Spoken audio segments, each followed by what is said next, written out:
我妈为了照顾我，放弃了喜欢的工作，成为全职母亲。我爸在我姥爷家资助下，成了亿万富豪。高三那年，我爸牵着小三招摇过市，想和我妈离婚。我妈哭着问我，离婚后我要不要跟他过？我轻轻擦掉她的眼泪，默默带上纸虎。妈，15年的散打费不是白交的，你儿子可不是个摆设。后来，我那渣爹跪在我妈面前痛哭忏悔，见我如老鼠见猫，一辈子服服帖帖。大家好，开始今天的分享之前，希望你能给人间烟火点个订阅，我将会分享更多优质的内容。高二结业考试结束，出了教室我就得到我妈住院的消息，心里咯噔一下。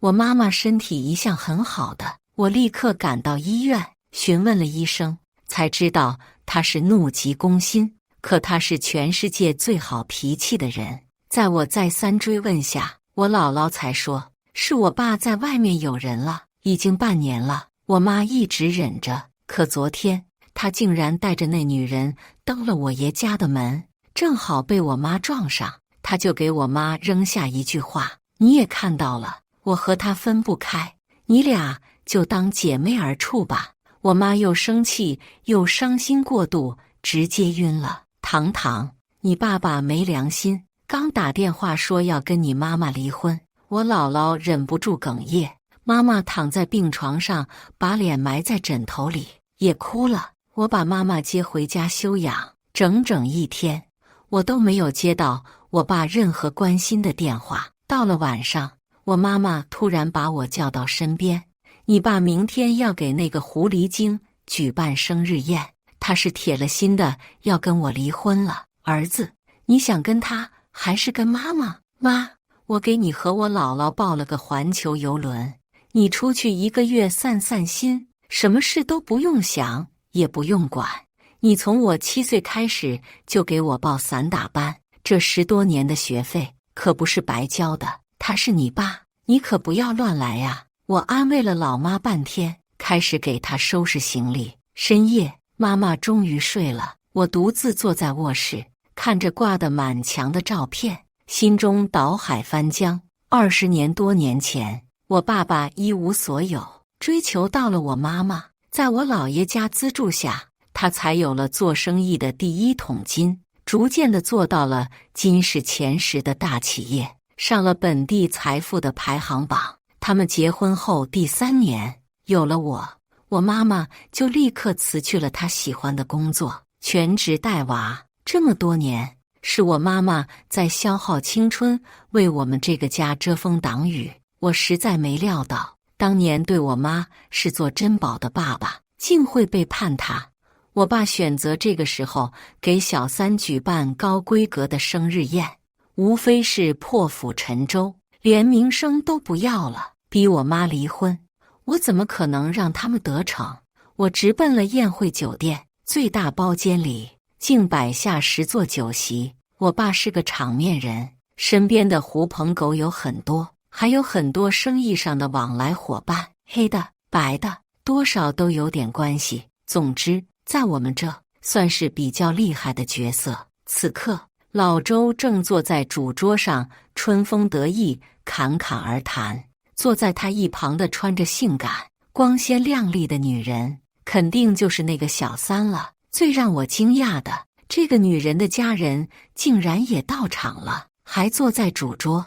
尤其那女人的爹妈，一脸谄媚自豪的模样，我就能看出来，这一家人都是什么样的货色。蛋糕推出来了，我爸这时候站起来，开个场，感谢大家来参加我女友玉莹25岁生日，都是我的亲朋好友，我就不跟你们多客套了。我周长吉这一生啊，又开始吹嘘他的创业功绩了。说着说着，却突然话锋一转，岁月不饶人啊，我呢，没有年轻时候的干劲了。本想就此度过一生，没想到遇到了我的真爱。玉莹，来，和我敬大家一杯酒，这可是寿酒和喜酒，今天就双喜临门了。说着就在大家的恭维下，就要一饮而尽。就在这时，我拿起了话筒，打到最大音量。这么大的喜事，爸，你怎么能不通知我呢？话音一落，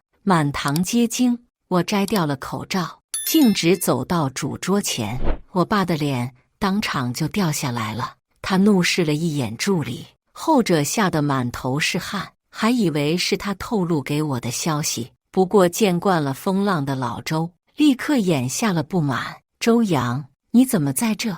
你不应该在学校吗？周总可真是贵人多忘事，连你儿子昨天期末考都不知道。哦，昨天我妈生病住院，你是不是更不知道了？他的脸色刷的一变，知道我来者不善，开始拿父亲的身份压我。今天这是什么场合？周阳，别在这里给我丢人现眼，想吃饭就坐那，别说话，要不你就给我出去。我抓住一杯酒，直接倒在碗里。各位叔叔阿姨姐姐们，我请你们今天吃瓜。我说爸，要是我没听错，你刚才跟大家伙说的话是你要和身边这位在一起，这事我妈知道吗？你给我闭嘴！我妈妈伺候了你一辈子，你拿着我姥爷的钱，现在混得人模狗样了，就想抛弃糟糠之妻。周长吉，你就不怕遭报应吗？你给我滚出去！我没理会气急的周长吉，直接端着满碗的酒走到那刁玉莹父母面前。二位是这位三儿的父母吧？你们真是教育出一个好女儿，最会破坏别人的家庭。这要是放到古代，你们的女儿那得是青楼头魁的人物。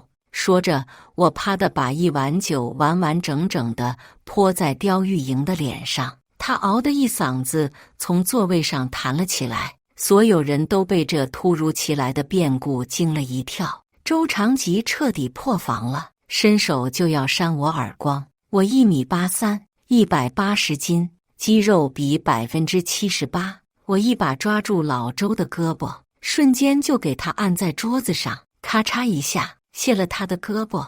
周长吉痛苦地哎呦了一声，周围人都炸了，慌乱中没人敢上前。小杨子，你别激动，这可是你爸爸。哎呦，周阳，你松手松手啊！听着，周长吉，1周之内，如果你还不跟这个三儿断了，我就不是卸你胳膊了。然后我又一抬手，扯过刁玉莹的头发，也把她脑袋按在桌子上，一把将她一绺头发拽了下来。她疼得眼泪都出来了。听着，小三，我也给你1周时间，彻底离开我爸身边，不然我见你一次就拔你1次头发，让你变成大秃子。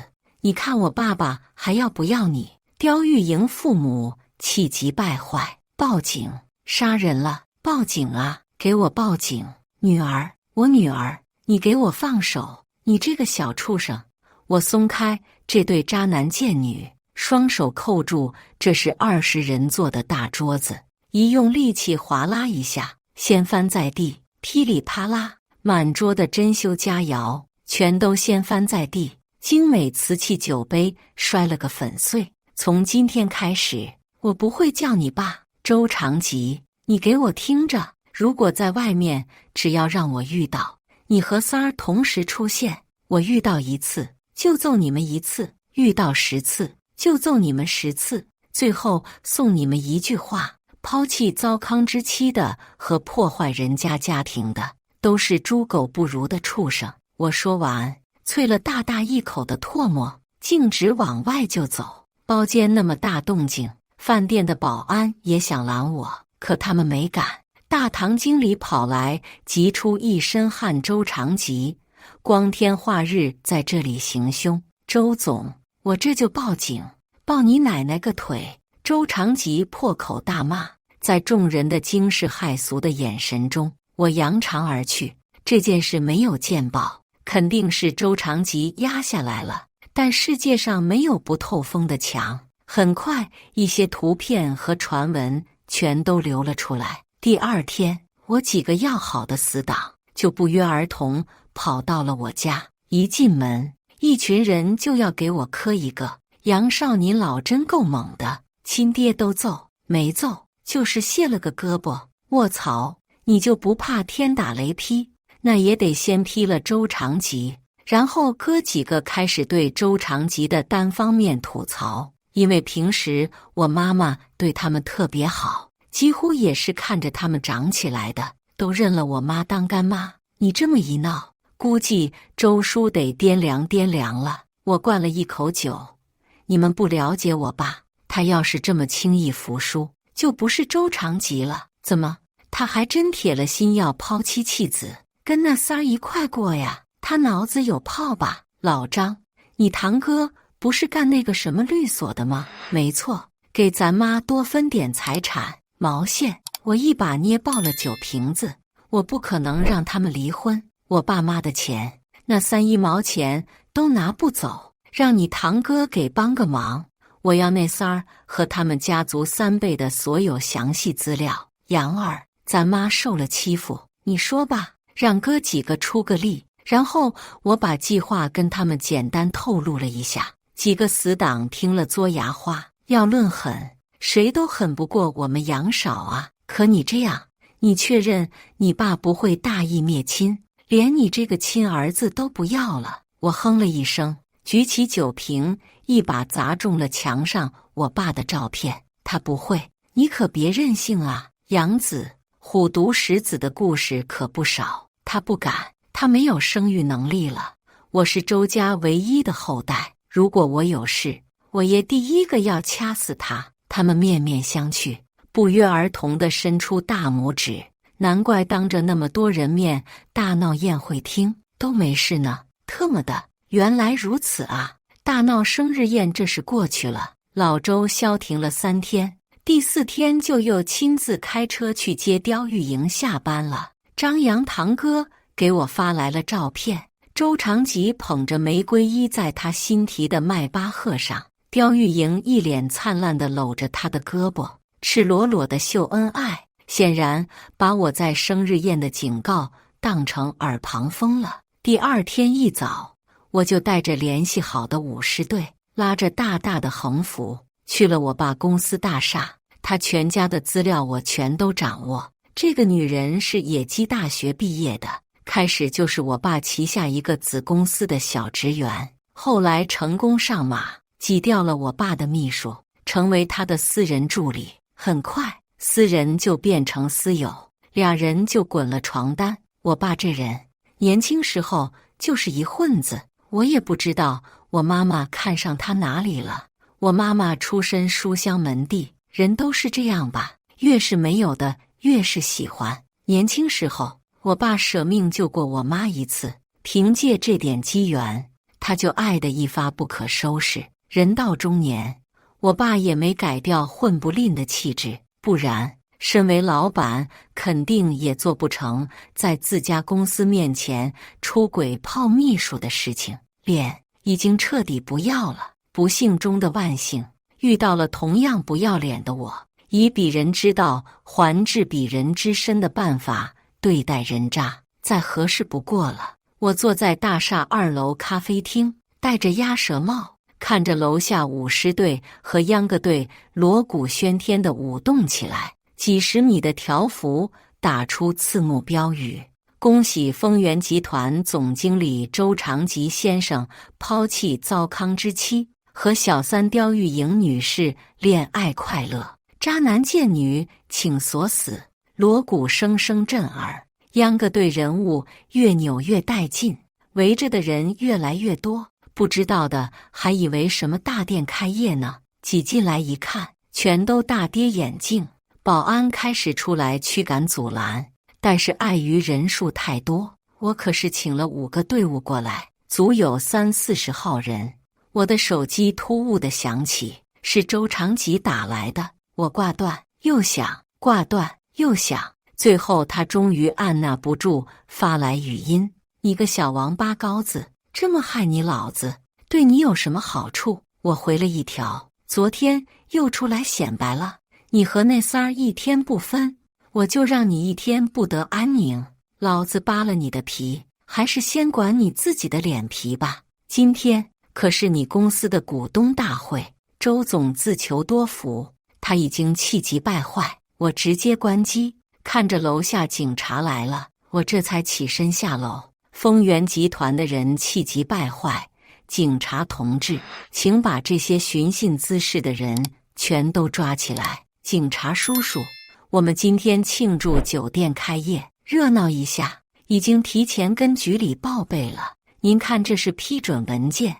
我从怀里掏出提前准备好的文件。没错，这酒店就是我投资的，这些年的压岁钱，还有做几个专利，搞了点投资。这第一桶金我砸在这了。看到我有合法文件，警察脸色好看很多。处理问题的经理看呆了，连声说：“你们不能不管啊！看那横幅，指名道姓的侮辱我们老板，条幅怎么回事？”家事，我把事情诉说一遍。这俩警察叔叔一副看戏的模样，开始不太想管。后来可能是周长吉也找人了，他们要求撤掉横幅。好办，我立刻让人把横幅换了，换成开业祝福词。警察很快走了，警察一走，我立刻又把标语换回来，如此反复。周长吉终于坐不住了，走出门来就要跟我动手。家事是吧？家事是吧？我是你老子，那我就家法从事。他抄起一旁的砖头就往我身上招呼。警察叔叔看见了吗？为了小三，亲生儿子都下死手，你们管不管？警察也一阵无语，又开始劝周长吉，那些手下也拦着他。我一把抢过砖头，徒手砸个稀碎，所有人都看傻了。我掸了掸手上的土，指着周长吉：“你们别拦着，放开他！有种你今天就被我打死！我不怕担个弑父的罪名。还是那句话，但凡让我看见你和那个刁玉莹在一起，我见一次揍一次。”这一天，在围观群众和公司股东还有媒体新闻的多重压力下，周长吉妥协了，他答应辞退刁玉莹。据说刁玉莹知道消息，差点哭晕过去，但是她不敢闹，更不敢违背我爸的意愿。我知道这不足以让这俩玩意彻底断了，但是终归是好的开始。时间啊，就是一把钝刀，钝刀割肉才疼。我不着急，马上放暑假了，我有的是时间。我给我妈打了个视频电话，发现她气色很好，果然旅行是养人的。妈，你别担心，家里一切都好。告诉你个好消息，那个刁玉莹被我爸爸开了。我妈又嘱咐了我一顿，不要乱来什么的。我连声答应，就挂了电话。结果第二天就出事了，杨子出事了，你快来学校。我赶到学校，就看到宿舍里一片狼藉，一个舍友胳膊还打着绷带，而我的铺位已经被砸得千疮百孔了。原来是昨晚有几个人夜里偷偷闯入我们宿舍，开始打砸。现在是暑假，都不在宿舍，就有一个留宿的舍友出去打水，回来正碰个正着，跟他们干起来了，最后报了警。好在这个舍友也练过，就是胳膊被划伤，并没有吃太大的亏。到底是谁？警察怎么说？一共5个人，有个带头的，都抓起来了。大奎那赔了点钱，那个带头的叫刁玉鹏。我了然，原来是刁玉莹的弟弟。我闹得刁玉莹被我爸赶出公司，他们一家肯定怀恨在心，跑到学校打闷棍来了。这时我点了一根烟，吸完了，起身就走。杨子，让哥几个跟你去吧，好好待着。我扔下一句，出门开车直奔背熟的那个地址。我没想把事做绝，这是你们自己往我枪口上撞的。小爷，我今天要来个夜闯连营，单刀赴会。我爸为了刁玉莹下了血本，送给他们外环线的一套大平层。刁玉莹的父母也住在那里。我驱车赶到那的时候，天已经黑了。我把舍友受伤的照片和我床铺的照片全部发给了周长吉。虎毒不食子，老周，算你狠！我知道这事绝对不是周长吉指使的，他再生气也不敢背后整我。何况这个刁玉鹏下手完全是想把我搞残了。很快，周长吉的电话就打过来了，我没有接，又发了一条消息，我去见爷爷，然后暂时拉黑了周长吉，按照地址直接上门。没想到正赶上刁玉莹在楼梯间和我爸打电话。长吉，你听我解释，我不知道我弟这么冲动，他就是想给我出口气，你别这样。我爸妈听见都吓坏了，我都没敢在屋里跟你打电话。哎呀，求你了，亲爱的，别管怎么样，先把我弟捞出来吧，大不了跟你儿子去道歉。要不是你儿子这么过分，我弟怎么会这么冲动？好好好，我知道，保证不会了。爱你爱你，下次见面一定补偿你。耳朵要吐，可能我当时的脸色超级难看。刁玉莹挂掉电话，转过身，看到我的一刹那，嗷的一嗓子，跟见了鬼一样。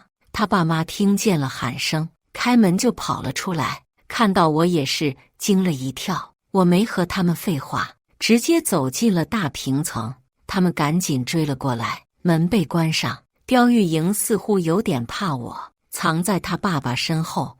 周阳，你来干什么？没被你弟弟打死，是不是很失望？三人脸一下子就白了，我真觉得好笑，他们如临大敌的样子。我拿出纸虎一遍带上，一边漫不经心地说：别怕，我很文明，不打人。我提醒你一下，刁玉莹，你弟弟害我这是动了我爸的逆鳞了，你可以暂时哄好他，但我爸这人我比你了解，只允许触他一次，所以你们可以报警，但最好跟老周通个气儿。话毕，我一拳头就把茶几砸碎了，然后抽出棒球棍，从客厅开始砸，所有的装饰一件一件，有一个算一个，从客厅砸到卧室，再从卧室砸到厨房，所到之处一片狼藉，惨不忍睹。啊，你干什么？你疯了吗？刁家三口被吓得瑟瑟发抖，周母都吓哭了，哆嗦着掏手机，报警，赶紧报警啊！刁玉莹脸色都惨白了，不能报警，要是警察把周阳抓起来，长吉会翻脸的，那怎么办？就看着他这样砸，不行，我血压高了。哎呦哎呦，爸你怎么了？爸，亲爱的，你快来，你儿子杀人了！刁家三口乱作一团，我砸遍了所有东西，周长吉才赶了过来。我大辣辣的坐在破败不堪的沙发上，猛灌了一瓶水。周长吉不是自己来的，这次他带了20多号人，确切地说是打手，其中几个我还认识，接过我上下学，一进来看到这景象，周长吉的脑袋都要冒黑气了。刁玉莹哭着扑倒在我爸怀里，亲爱的，你可要为我做主啊！我爸爸刚吃了救心丸，差点气死过去。你看看你儿子做的好事，你们给老子好好教训教训这个兔崽子，打，给老子狠狠的打！老板跳脚了，可这些打手面面相觑，没人敢动。谁都知道我是这个周家大少爷，是周长吉的心头宝，从小半点委屈没受过，现在老子气头上，真打了。等老板消气了，倒霉的就是他们了。见没人动，周长吉彻底怒了，抽出皮带说：行，你们不打，你们给我按住他，他能打是吧？你们这么多人，要是按不住他，明天都给我卷铺盖走人。听到老板动真格的，这群人才上来抓住我。不过这次我没反抗，任凭他们把我按在地上。可周长吉的鞭子就要落下来的时候，视频接通了，爷爷的大脑袋露了出来。爷，我要被你儿子打死了，你管不管呢？我爸这人有两处，一是我就别提了，最起码是儿子，再不济他也能拿出来老父亲身份来压制我。另一个是我爷，因为从小他是被我爷打大的，哪怕现在我爷一个小干巴人，说一个大声来，我爸都吓得不敢抬头。不敢想象吧？其实老周是个大孝子，这点咱承认，他就是误入歧途了。要是没救了，我也不可能拼命挽救他和我妈的婚姻。我爷看了个满眼，气得吹胡子瞪眼。周长吉的鞭子最后都没敢落下来，还陪笑了半天，让一群打手滚了出去。爸，您别着急，我和糖糖闹完了呀。没有，他呀还不是。哎，您放心，我下周回去陪您吃饭，糖糖也会去啊。我和若莲的事情您就别操心了。点头哈腰的周长吉对付我爷去了。我盘坐在地上没起来，点了根烟，抬头睥睨着又急又无奈的刁家三口。周长吉是你们最大的靠山对吧？你看他敢动我吗？我揍了他，他照样是我爸。怎么着？你们动他个手指头试试，或者你们动我个手指头试试。你们听着，今天我是来砸了你们这的房子。你们老家还有2套房子，1套平房对吧？你想干啥呀？刁玉莹的声调都变了，又急又怕的直哆嗦。只要你还和我爸搞在一起一天，你和你爸妈的房子我都会砸个遍，不怕是不是？我那便宜老爸会给你买新的，放心，只要是你们住的，买一次我砸一次，换一个地方我砸一个地方。我有的是力气和时间陪你们玩，只要你心甘情愿当小三一天，我就让你刁家人不得安宁。那一天，刁家父母被气得住了院，出院后就直接回了老家，没敢再留在市里一天。刁玉莹直接被我爸安排到酒店暂时住下，毕竟那是公共地方，我再疯狂也不可能在酒店里动手。我也在那家酒店开了一间房，住在刁玉莹对面。当天出门看到我的一瞬间，发疯一样，差点让酒店给送医院。我也不跟着他，但是只要他回到酒店，就会看到我。周长吉也不敢明目张胆地和他成双成对的出入。第一次老周来找刁玉莹的时候，我就在门外有节奏地敲门。开门后，穿着睡衣的老周吓得贴在了墙上，完全没了气势。哎呦，我的好儿子，带儿子，你到底要干什么呀？不干什么，就想拍个犯罪现场，顺便再没收个作案工具。那一天，周长吉扯下睡衣，套上衣服，头也不回的就走了，只留下了在房间里瑟瑟发抖的刁玉莹。到了晚上，刁玉莹就拖着行李，一脸衰败地上了出租车。她也回老家了。我是后来才知道，她和我爸因为我吵了很多次。周长吉，我跟了你那么久，你就让你那个神经病儿子这么欺负我，欺负我们一家人，你还是个男人吗？你不是黑白2道通吃吗？怎么见到儿子就怂了？他就是个疯子，超雄，出生就应该掐死。怎么了？我说的不对吗？你那是什么眼神？他动手那么多次，我骂他一句就不行了呀？他是你独生子没错，可我又不是不能生。周长吉，我给你生啊！你是个男人，就让我给你生。我爸不能生了这件事，绝对是他逆鳞。刁玉莹在作死的禁区反复横跳，终于把我爸的遮羞布给揭开了。那天周长吉动了手，刁玉莹挨了一个耳光，嘴巴都见了血，俩人彻底闹掰了。据说刁玉莹也回了老家，总之再没有和我爸成双入对的出现过。为了庆祝，舍友们非要请客，我们就聚了一次。兄弟们频频举杯，一个个说我老牛逼了，可我只是笑笑，一言不发。张扬看出来了，杨少，你爸都和那女的分了，是兜了，你怎么还不高兴呢？我灌了一口酒，谁说是完了？我爸是和刁玉莹分了，谁知道会不会出现赵玉莹、钱玉莹、孙玉莹？对于出轨这种事，小三倒是其次，最根本原因是我爸，所以哥几个还得给我帮个忙。饭后都走了，张扬留下了。杨子，你这是哥几个举手之劳，可我太了解你了，你做事可不是图一时之快，你到底想干什么？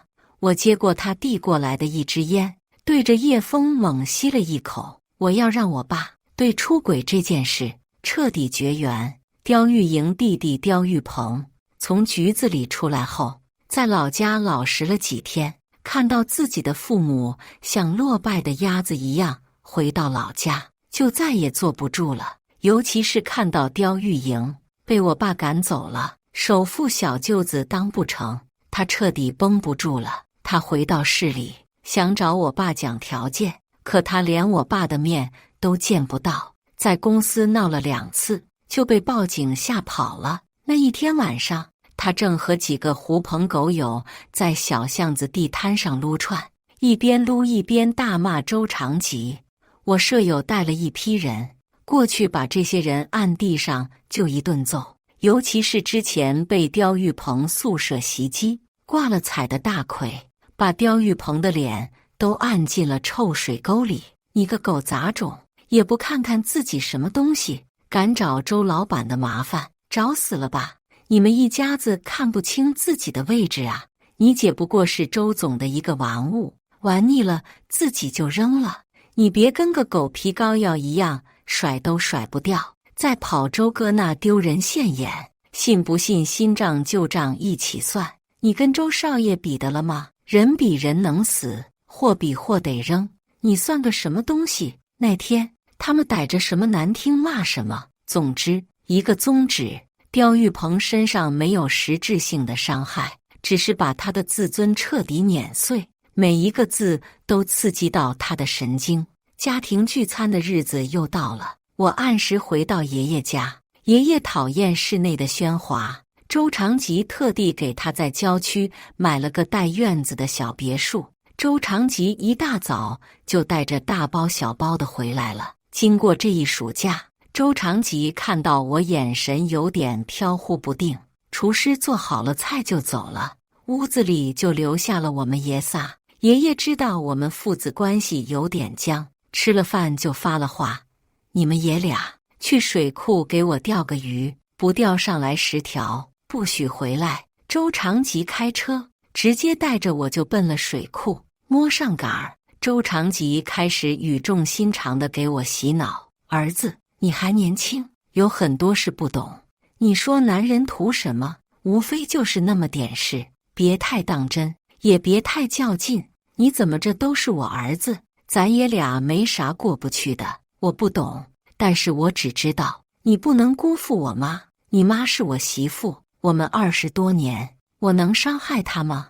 我不过是和别人逢场作戏，我就是希望有点激情。我嗤之以鼻：老周，别矫情了，你怎么想的我清清楚楚，在我这你顶多算个草莽，不算个英雄。抛弃糟糠之妻的，老天爷会天打雷劈的。话刚说完，我脑袋上就被重重地打了一棍子，再睁眼我就被绑在一个仓库的柱子上，而周长吉也被绑在旁边，显然也是被敲懵了带过来的。此刻他也醒了，迷离的眼神很快就清醒了过来，直到看到我，眼神才变得惊恐。怎么回事？堂堂你怎么样？老周，我就说那女的不是什么好东西，这不报应来了吗？刁玉鹏走过来，彻底拉下脸上的面罩。你儿子说的没错，周长吉，你那么对我姐姐，对我们一家人，应该付出代价。我第一次从老周眼里看出来惊慌，他正了正绳子没正动。刁玉鹏，你无非是想要钱吗？我给你钱，你把我们父子俩放了，要多少随你开口。刁玉鹏一把抓住我的头发，使劲一拽：老子之前跟你要钱，你不给，老子现在不要了，我要你娶了我姐，你肯不肯？不可能，有你小畜生说话的份吗？要不是你在中间搅和，我姐已经和周长吉结婚了，已经是首富夫人了。你这个小畜生，最该死！老周彻底崩了。